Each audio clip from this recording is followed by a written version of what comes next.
नमस्कार दर्शकों, दूरदर्शन उत्तराखंड के हमारे आज के खास कार्यक्रम में आप सभी का हार्दिक स्वागत है। आपके साथ मैं रेनू प्रीति। आज हम आए हैं धर्मनगरी हरिद्वार में ऋषिकुल परिसर में आयुर्वेदिक विश्वविद्यालय में, जहां पे अंतर्राष्ट्रीय पशु चिकित्सा एवं आयुर्वेदिक संगोष्ठी का आयोजन किया गया है। इस संगोष्ठी में देश भर के कई सारे आयुर्वेदिक कॉलेज के छात्र छात्राएं व कई सारे वैज्ञानिक पधारे हुए हैं, जो आयुर्वेद से जुड़े अपने अपने अनुभव यहाँ पे साझा कर रहे हैं। तो आइए हम सभी इस खास संगोष्ठी का हिस्सा बनते हैं और जानते हैं क्या महत्व है इस कार्यक्रम का।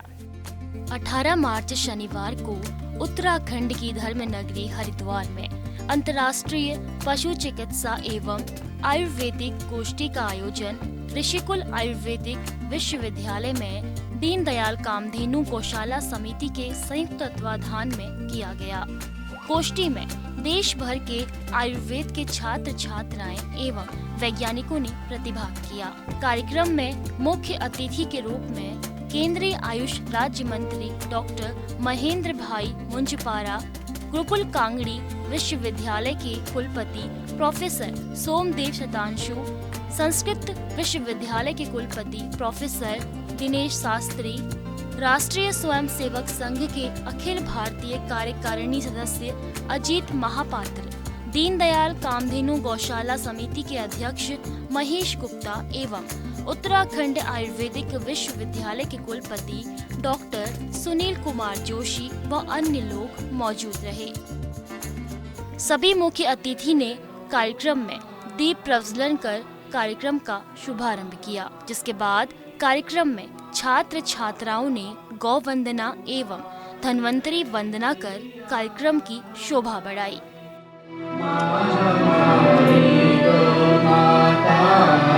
देवासुर संग्राम में हमने गौ माता को पाया था। इस दौरान कार्यक्रम में मौजूद मुख्य अतिथि डॉक्टर महेंद्र भाई मुंजपारा ने कार्यक्रम में मौजूद लोगों को आयुर्वेद की जानकारी दी एवं गौ माता के पंचगव्यों के लाभ बताए। वहीं अन्य अतिथियों ने भी सभी लोगों को आयुर्वेद के प्रति जागरूक किया। अभी हमारे साथ उत्तराखंड आयुर्वेदिक विश्वविद्यालय के vice chancellor professor Sunil Kumar Joshi ji मौजूद हैं। आइए इनसे बातचीत करते हैं। सर, यहाँ पे अंतर्राष्ट्रीय पशु चिकित्सा एवं आयुर्वेदिक जो गोष्ठी का आयोजन किया गया है, इसका क्या उद्देश्य है? दीनदयाल कामधेनु गौशाला समिति और उत्तराखंड आयुर्वेद विश्वविद्यालय के माध्यम से आज ये 3 दिवसीय कार्यशाला का आयोजन किया जा रहा है, जिसमें पशु चिकित्सा और आयुर्वेद विषय पर ये कार्यक्रम हो रहा है। और इसके माध्यम से हम लोग आयुर्वेद की उपादेयता वेटरनरी साइंस में क्या हो सकती है, उसको वैज्ञानिक रूप से प्रतिस्थापित करने का प्रयास कर रहे हैं। ये एक अनूठा प्रयास है, पूरे अभिनव प्रयास है। पूरे भारतवर्ष में अपनी तरह का एक पहला ये एक तरह से कॉन्क्लेव किया जा रहा है, जिसमें वेटरनरी साइंस और आयुर्वेद के जितने भी विद्वान हैं, साइंटिस्ट हैं, वो आपस में बैठेंगे और इस विषय पे चर्चा करेंगे और विभिन्न प्रकार के शोध पत्र पढ़ेंगे और अपने विचारों का आदान प्रदान करेंगे। इसके माध्यम से जो भी परिणाम निकलेंगे और एक ऐसे पाठ्यक्रम के निर्माण की योजना है जिसके माध्यम से एक ऐसा कोर्स तैयार किया जा सके जिसमें आयुर्वेद और पशु चिकित्सा का अंतर संबंध हो और उसके माध्यम से पशुओं की कैसे चिकित्सा की जा सके, इसके लिए एक पूरा पाठ्यक्रम का निर्माण हो रहा है। आप जानते हैं कि बहुत सारी ऐसी औषधियाँ परंपरागत रूप से पशु चिकित्सा में उपयोग होती हैं, लेकिन आयुर्वेद की औषधि होने के बावजूद उसका क्रेडिट आयुर्वेद को नहीं मिल पाता। तो आयुर्वेद को पशु चिकित्सा के क्षेत्र में प्रतिस्थापित करने के लिए ये एक अभिनव प्रयास किया जा रहा है और मैं समझता हूँ कि ये अपनी तरह का एक ऐसा प्रयास है कि जो पूरे भारतवर्ष और उसके साथ साथ विश्व में आयुर्वेद की उपादेयता को वेटरनरी साइंस में स्थापित कर सकेगा। और इसमें लगभग 2000 से अधिक जो हमारे पार्टिसिपेंट्स हैं वो भाग ले रहे हैं और 200 से ज़्यादा वैज्ञानिक अपने शोध पत्र इसमें प्रस्तुत करेंगे और इसका एक सार संक्षेप भी प्रकाशित किया जाएगा। वास्तव में आयुर्वेद की शक्ति है कि सभी प्रकार का प्राणियों का चिकित्सा कर सकते हैं। केवल गाय नहीं है, मनुष्य से लेकर सभी प्रकार का प्राणी का कर सकते हैं। ये शक्ति है, थोड़ा अध्ययन चाहिए। पर बड़ा परम सौभाग्य है इसमें जो विद्यार्थी यहाँ पर पेपर प्रेजेंटेशन करने के लिए आए हैं। कल हम लोग हिसाब कर रहे थे 150 विद्यार्थी हैं और थोड़ा एक्सपर्ट्स भी इसके अंदर साथ में हैं, क्योंकि यहाँ पर आयुर्वेद के माध्यम से इसी पशुओं की चिकित्सा, सब प्रकार का प्राणियों की चिकित्सा का कैसे हो सकता है, उसका पेपर प्रेजेंटेशन यहाँ पर होने वाली है। कल से शुरू हो गया है और कल तक ये चलेगा। बहुत सरल पद्धति में, कम पैसे में, जो हमारे पास में अवेलेबल वनस्पतियाँ रहती है, जो अपने मेडिसिनल प्लांट्स रहती है, उसके माध्यम से हम आराम से कर सकते हैं। आयुर्वेद का जो फ़ायदा है वो पहुँचे और पशुओं के इलाज में ज़्यादा पहुँचे, बिकॉज़ पशुओं में गौ माता एक बहुत बड़ा धन है हमारे पास, और उनका इलाज आयुर्वेद के थ्रू हो, और होता आया है पहले भी, लेकिन पूरा एक्सपीरियंस लोगों तक शेयर नहीं हुआ है। कुछ एलोपैथी क्या चीज़ घुस रही है उसके अंदर से, उसको आयुर्वेद का ज़्यादा प्रमोशन करने के लिए ये गोष्ठी करी गई है, और इसके फ़ायदे क्या हैं, कैसे इसका इलाज हो सकता है, इन सब विषयों पे यहाँ पर चर्चा चल रही है। यहाँ सब लोग जो आयुर्वेदा और पशु चिकित्सक के जो एक्सपर्ट लोग हैं, लगातार लेक्चर सीरीज़ होगा, सेमिनार होगा, कॉन्फ्रेंस के दूसरे भी कुछ पहलू है वो भी होगा, और एक ज्ञान का आदान प्रदान होगा। जैसे ये हरिद्वार में पूरे देश से और विदेश से लोग यहाँ आए, आज जो ये कॉन्फ्रेंस अटेंड करें, तो सब के बीच में ज्ञान वृद्धि होगा और विचारों के आदान प्रदान से अपने पशु समाज को ये बहुत ही फायदा होगा। और पशु समाज से फायदे होने से यही पशु के, स्पेशली आज हमारे यहाँ गाय के बारे में बहुत ही डिस्कशन हुआ कि गाय का यूरिन है, गाय का गोबर है, गाय का दूध है, कितना ह्यूमन के लिए लाभदायी है। तो ये सब बातें हम सब लोग एक्सपर्ट के बीच में, स्टूडेंट के बीच में और आम जनता के बीच में भी ये जाए, इसलिए ये बहुत ही अच्छा कॉन्फ्रेंस है, पहली बार आयोजन किया, इसलिए मैं आयोजकों को रियली धन्यवाद करता हूँ। 2 साल पहले गाय के गोबर से बनी हुई चिप है, और इससे मोबाइल में आपको मालूम है कि जहाँ मोबाइल का टावर होता, वहाँ जो स्पैरो बोलते, हमारे वहाँ चकली बोलते उसको, स्पैरो, या तो वो जिसको खिसकोली हम बोलते, वो भी नहीं जाती है वहाँ, तो उतना रेडिएशन, ये डेंजर होता है। तो ये मोबाइल में जो जब कॉल आता है तो वो काफ़ी स्ट्रेंथ वाली वेव स्ट्रेंथ से आता है, तो वो ये ब्रेव जो उसकी जो वेव लेंथ है वो अपने ब्रेन को डैमेज कर सकती है ब्रेन, और इसलिए ये चिप से जो रेडिएशन है वो हम कम कर पाते हैं। इसकी वजह से ये हमको रेडिएशन का खतरा कम हो जाता है।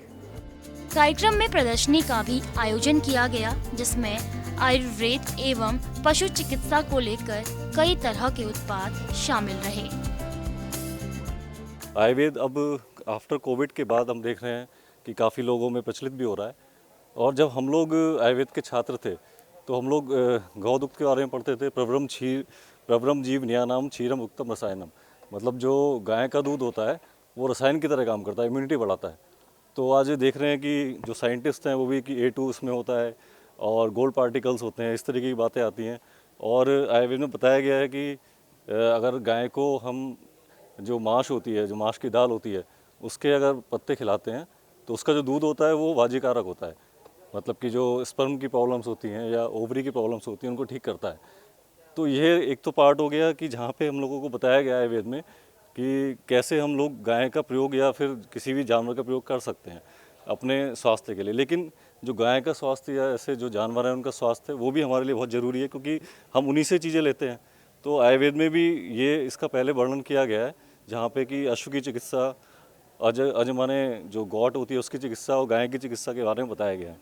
तो क्योंकि ये सारे जो जानवर हैं इनसे हम कुछ ना कुछ चीज़ें लेते रहते हैं। प्रकृति, जितनी भी प्रकृति है, चाहे वो प्लांट्स हैं चाहे वो एनिमल्स हैं, वो कहीं ना कहीं हमारे लिए उस पर डिपेंडेंट हैं। जो हम लोग मनुष्य है, प्राणी हैं, वो उनके प्रोडक्ट पे या फिर उनके जो फल फ्रूट्स है, जैसे प्लांट हैं तो फल फ्रूट्स हैं, और जो एनिमल्स हैं उनके जो प्रोडक्ट्स होते हैं, ख़ासतौर से मिल्क है, तो उस पर हम डिपेंडेंट हैं। तो हम लोग देखते हैं आजकल इतनी सारी बीमारियाँ हैं जो इसमें वेटरनरी डॉक्टर्स को फेस करनी पड़ती हैं, और उसमें सिर्फ वो एंटीबायोटिक देते हैं। अभी हमने पीछे भी देखा था कि डिक्लोफेनिक सोडियम का बहुत प्रयोग किया गया था, जो अफारा आता है पेट में इनके गायों के, भैंसों को, तो उनको इंजेक्शन दिया जाता था। उसकी वजह से उनके जो बोन्स थी उसमें वो डिपोजिशन हुआ, और फिर जो वल्चर, मतलब आपके जो गिद्ध थे, वो खाते थे, और उसकी वजह से उनकी जो प्रजाति वो एंडेंजर्ड उसमें चली गई। अब दोबारा से जब से गवर्नमेंट ने बैन किया है उसके बाद से हम देख रहे हैं गिद्ध दोबारा से आ गए। तो ये इसका जो इफ़ेक्ट है वो हमारी हेल्थ पे पड़ता है डायरेक्ट। और चारा भी हम देखते हैं वो भी आजकल पेस्टिसाइड, फर्टिलाइज़र्स, वो ऐसे चारे जो हैं गायों को खिलाए जाते हैं, उसमें हर्बल चीज़ें नहीं होती हैं। तो कई सारी चीज़ें हैं जिस पे हम लोग आयुर्वेद के स्टूडेंट या आयुर्वेद के चिकित्सक होने के नाते हम लोग उसमें हेल्प कर सकते हैं। और इस संगोष्ठी के माध्यम से ये जो अभियान है ये एक वृहत रूप से आयुर्वेद के छात्रों में, क्योंकि छात्र जो होते हैं वो एक तरह से अंकुर की तरह हैं और उन्हीं से आगे पेड़ बनेंगे, पेड़ से फिर फल बनेंगे। तो अगर छात्रों तक पहुंच जाए, क्योंकि हम लोग तो समझ जाएंगे लेकिन छात्रों तक पहुंचाना बहुत ज़रूरी है। अगर उन तक पहुंच जाएगा तो वो आगे हो सकता है नई नई रिसर्च उसमें जा सकते हैं।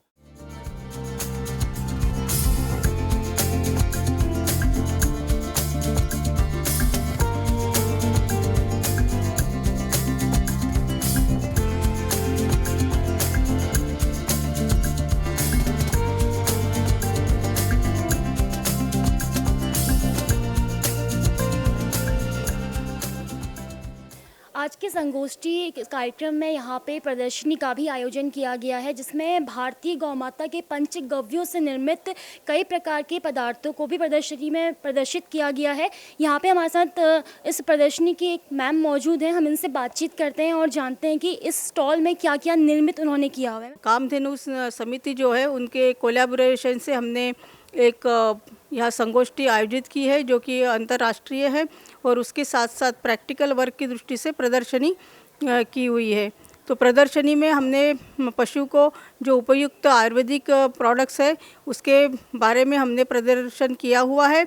और बहुत बार ऐसा होता है कि गाय को दूध जो है दुग्धोत्पाद बढ़ाने के लिए, दूध बढ़ाने के लिए केमिकल की इंजेक्शंस दिया जाता है, गोलियां खिलाई जाती है, जिसका कि यंग जनरेशन में बहुत ही बुरा प्रभाव पड़ता है।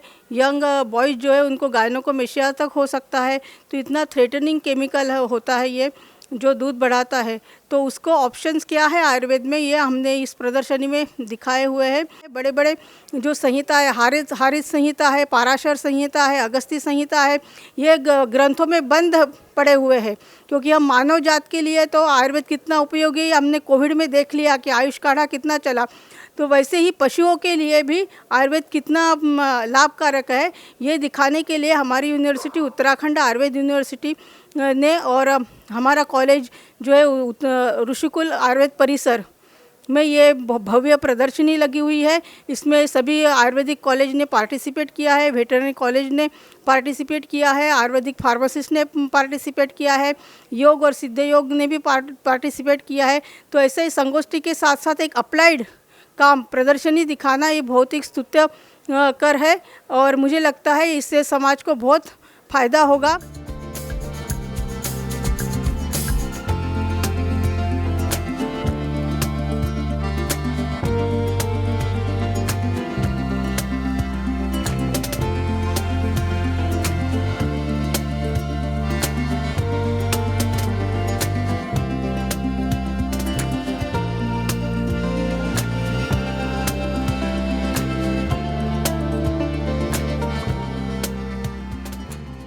यह जो अंतर्राष्ट्रीय पशु चिकित्सा में आयुर्वेद संगोष्ठी हो रही है, इसके अंतर्गत जो भी यहाँ पे संगोष्ठी में डेलीगेट्स, विद्यार्थी और जो पेपर प्रेजेंटेशन जो होने हैं उसमें मैं को ऑर्गेनाइजिंग सेक्रेटरी के रूप में यहाँ पे कार्य देख रहा हूँ।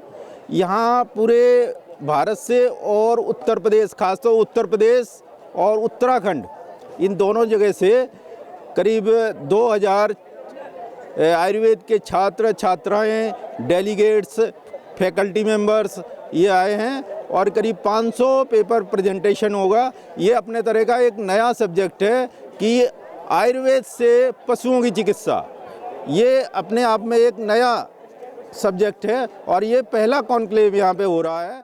पशु चिकित्सा भी आयुर्वेद के द्वारा की जा सकती है। पहले हम मनुष्यों की चिकित्सा ही करते थे, वर्तमान में आयुर्वेद बहुत आगे तक पहुंच चुका है। मेरा सभी जनता के लोगों से आग्रह है कि आयुर्वेद के ट्रीटमेंट लें। पंचगव्य के द्वारा गाय के गोबर के, गाय के पेशाब से, गाय के घी से पंचगव्य तैयार किया जा रहा है। गो रक्षा, गोधाम जो हमारे, उसके अलावा जो हमारे लाइव स्टॉक्स हैं उन पर आयुर्वेद को कैसे हम प्लान करें, कैसे हम उनका ट्रीटमेंट करें आयुर्वेद के माध्यम से, वो हमारे बच्चों को सिखाया जा रहा है, बताया जा रहा है। और हमारे बच्चे भी इसमें बढ़ चढ़कर भाग ले रहे हैं। हमारे कॉलेज से ही लगभग 8-10 बच्चे पेपर प्रेजेंट कर रहे हैं यहाँ पर, जिससे और जो छात्र यहाँ पहुँच रहे हैं उनको उसका लाभ मिले। यही एक बहुत बड़ा जो अभी पहला पद जो हम कहेंगे, पहला अध्याय यहाँ से शुरू हुआ है, ये आगे तक बढ़े और जो हमारा आयुर्वेद है वो मनुष्य के लिए नहीं कि वो जो हमारा लाइव स्टॉक है, जो हमारी गौ माता है, उन पे भी एप्लीकेबल हो। आयुर्वेद और पशुओं को से हम कैसे चिकित्सा कर सकते हैं, इस विषय पर ये एक 3 दिवसीय सेमिनार उत्तराखंड यूनिवर्सिटी के साथ यहाँ पर रखी गई है। आप क्योंकि जानते हैं कि इस समय पशुओं की चिकित्सा बहुत महत्वपूर्ण है और आयुर्वेद मनुष्य की चिकित्सा तो करता है, लेकिन पशुओं की चिकित्सा पर हम ध्यान नहीं दे पाते। तो हायर एजुकेशन में इस विषय को लेकर काफ़ी चर्चा है और चीज़ें चलती हैं। आयुर्वेद भारतवर्ष में तो है ही, हम सब मानते हैं उसकी उपयोगिता है, उसका महत्व है, लेकिन विश्व पटल पर इसको कैसा पहुंचा जाए। तो इस कॉन्फ्रेंस से जो छात्र यहाँ पार्टिसिपेट करेंगे या उनके पेपर्स, पोस्टर, प्रेजेंटेशन से जो संदेश निकलेगा वो विश्व में संदेश जाएगा कि आयुर्वेद मनुष्य के साथ साथ पशुओं की भी चिकित्सा कर सकता है। और यहाँ से जो रिसर्च, जो शोध यहाँ पर प्राप्त होगा छात्रों के द्वारा, प्रोफेसर्स के द्वारा जो सत्र होंगे, उसका निश्चित तौर पर एक विश्व पटल पर एक संदेश जाएगा। इसलिए इस कॉन्फ्रेंस का एक विशेष महत्व है। पहली बार ये आयोजन हो रहा है, लेकिन एक रास्ता ये दिखाने के लिए काफ़ी है विश्व को कि आयुर्वेद मनुष्य ही नहीं, पशुओं की चिकित्सा में भी बहुत हाथ बढ़ा के आगे कार्य करेगा। इसका महत्व ये है कि देखिए, पशु और मनुष्य दोनों हमेशा से सहचर रहे हैं। हम प्राचीन काल से देखते हैं, हड़प्पा संस्कृति में जाइए आप तो देखते हैं सिक्कों पे उन्होंने पशुओं के चित्र लगाए हैं। उसका पर्पज़ ये है कि उनके लिए, आप सिक्के पे उसका लगाया जाता है, कभी भी छापा जाता है, जो बहुत ज़्यादा सिग्निफिकेंट रखता है, आपके लिए बहुत ज़्यादा महत्व रखता है। उसके बाद आप आइए वैदिक पीरियड में आप आएंगे तो आप देखेंगे ऋग्वेद, अथर्ववेद में पशुओं के अस्पताल या पशुओं का आयुर्वेद से इलाज की चर्चा होती है। उसके बाद जब हम अशोका के काल में आते हैं तो हम 263 BC में पाते हैं कि अशोक ने भी बहुत से आयुर्वेद से अस्पताल बनाने का निर्णय लिया था और उनको फलीभूत किया। मुग़ल पीरियड में जब हम आते हैं उसके बाद, तब देखते हैं कि देखिए जब लड़ाइयाँ बहुत शुरू हुई, क्योंकि आप देखेंगे कि उस समय जो लड़ाई का जो साधन होता था, जैसे घोड़ा, अब वो घोड़ा ज़्यादातर लोग घुड़सवार घोड़े पर बैठ के युद्ध करते थे। आप महाराणा प्रताप का एग्जाम्पल लीजिए, जितना महाराणा प्रताप को वीरता के लिए याद करते हैं उतना ही हम चेतक को याद करते हैं। आगरा किले पे अगर आप जाएंगे तो देखेंगे कि अमर सिंह राठौर की जितनी वीरता के लिए उसकी मूर्ति नहीं है, लेकिन उसके घोड़े की मूर्ति है। तो ये सब इस चीज़ का परिचायक है कि आयुर्वेद जो पशु से बहुत ज़्यादा प्रेम होने के नाते आयुर्वेद से पशु चिकित्सा हमारे प्रारंभिक काल से चलती आई है, क्योंकि ये एक प्राकृतिक चिकित्सा का तरीका है। और इसी प्राकृतिक चिकित्सा के तरीके को जो पुरोधा इस देश भर में चला रहे हैं, ऐसे लोगों का मंच प्रोवाइड करने का कार्य दीनदयाल कामधेनु गौशाला समिति के माध्यम से हम ये कर रहे हैं। इसीलिए हमने ये 3 दिवसीय कार्यक्रम का आयोजन किया है।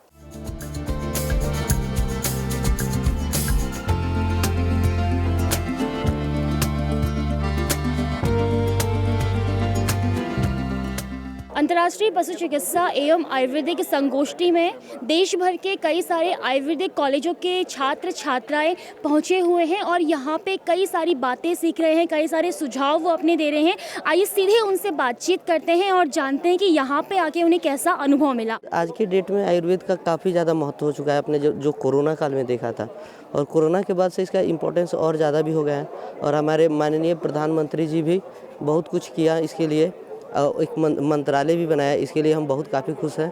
और आज जो इससे पहले CCU में भी प्रोग्राम हुआ था, उत्तर प्रदेश जहाँ योगी जी आए थे, और यहाँ भी एक अच्छा प्रोग्राम हुआ। जैसा कि हमारे आचार्यों ने आयुर्वेद में, और आचार्य शालिहोत्र जो हैं वो आयुर्वेद के, पशु आयुर्वेद के चिकित्सक माने गए हैं और पिता माने गए हैं, तो उन्होंने हस्तायुर्वेद, अश्वायुर्वेद, गर्वायुर्वेद का वर्णन किया है। और आचार्य चरक ने चरक संहिता के निदान स्थान में, ज्वर चिकित्सा निदान में, न केवल मनुष्यों के ज्वर का बल्कि गायों के, अश्वों के और हाथियों के ज्वर का भी वर्णन किया है। और हमारा आयुर्वेद चिकित्सा विज्ञान संपूर्ण सृष्टि का, संपूर्ण ब्रह्मांड का ये एक चिकित्सा विज्ञान है, और न केवल मनुष्यों की, केवल पशुओं की भी चिकित्सा इसमें वर्णित की गई है। और गौ माता के बारे में मैं कुछ कहना चाहूँगा। जैसा कि हम आयुर्वेद में औषधियों का प्रयोग करते हैं, तो औषधियों के साथ साथ हम पंचगव्यों से निर्मित द्रव्यों का भी प्रयोग हम करते हैं, जिससे कि मनुष्यों की जो प्रतिरक्षा प्रणाली है उसको बढ़ाने के लिए हम प्रयास करते हैं।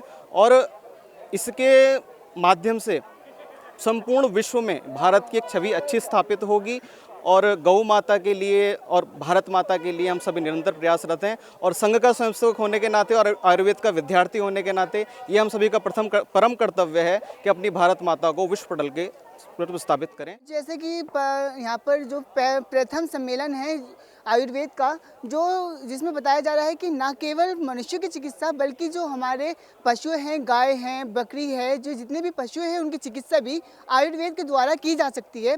और जैसे यहाँ पे मेरा पेपर रिप्रेजेंटेशन है जिसमें जो मेरे टॉपिक है वो medicinal uses of poisonous plants, कि जो हमारे विषाक्त पौधे होते हैं हम उनसे कैसे औषधियाँ प्राप्त करके हम कैसे रोगियों को रोग से निर्मुक्त कर सकते हैं। जैसे हमारा धतूरा है, भांग है और हमारे वच और वत्सनाभ, ना जाने कितने विषाक्त पौधे हैं जिनका हम प्रयोग करके हम कई बीमारियों को दूर कर सकते हैं। जैसे हमारा भांग है तो हम एक भाग भांग का, एक जायफल का और 2 हम शहद का और एक हमारा द्रव्य अव है, उन सब का यूज़ करके हम जो पेचिस रोग है, डिसेंट्री, हम उसको दूर कर सकते हैं।